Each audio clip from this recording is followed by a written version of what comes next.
Il disait qu'il buvait pour oublier. Mais à force, c'est moi qui l'a effacé. Ce n'était pas un monstre, non. C'était un homme perdu, et j'ai cru que je pourrais le sauver. Mais quand on essaie de sauver quelqu'un qui se noie, on finit souvent par couler avec lui.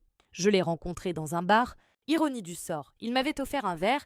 Avec ce sourire triste que j'ai tout de suite voulu comprendre, il s'appelait Julien. Il était drôle, attentionné, passionné. Il me parlait de ses rêves, de ce qu'il voulait reconstruire. Je l'écoutais, fasciné. Il disait souvent « J'ai eu une vie compliquée, mais avec toi, tout ira mieux. » Et moi, je voulais tellement y croire. Les premiers mois, il ne buvait pas trop, il se contrôlait. Il essayait, il me disait que j'étais sa bonne étoile. Mais un soir, après une mauvaise journée, il a recommencé et j'ai compris que ce combat-là, il ne voulait pas vraiment le mener. L'alcool, au début, c'était juste un refuge.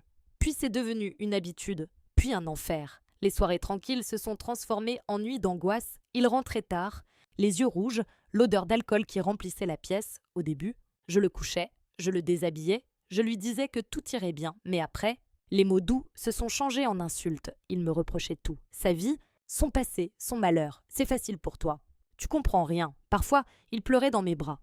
Parfois, il criait jusqu'à ce que les voisins frappent au mur et moi, je restais parce que je croyais qu'aimer, c'était supporter. Le premier coup n'est jamais prévu. Ce soir-là, il avait trop bu. Il criait que j'avais regardé un autre homme au supermarché. J'ai essayé de lui dire qu'il se trompait, qu'il devait se calmer, mais son regard était vide. Puis il a lancé le verre contre le mur et la seconde d'après, sa main a traversé l'air, le bruit du choc, le silence. Ma respiration coupée, il s'est figé.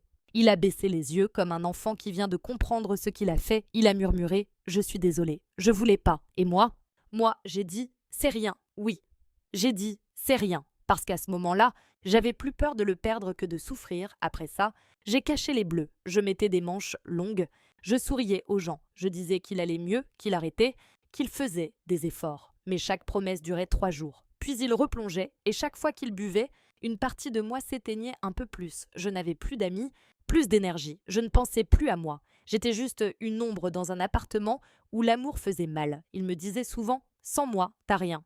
Personne t'aimera comme moi. » Et je finissais par le croire. Ce jour-là, il est rentré ivre-mort. Il avait perdu son travail. Il m'a accusé d'être responsable. Il hurlait. Il frappait dans les meubles, dans les murs. Et quand il a levé la main une nouvelle fois, j'ai eu un réflexe, j'ai attrapé la porte et je suis sortie.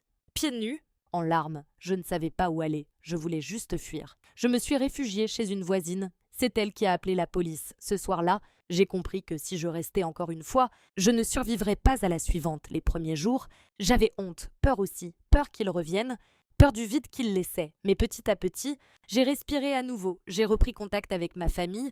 J'ai trouvé un petit appartement. Je dormais mieux. Et surtout, je ne vivais plus dans la peur. J'ai compris que je ne pouvais pas le sauver, parce que c'est lui qui devait se sauver lui-même, et moi, j'avais enfin décidé de me sauver moi.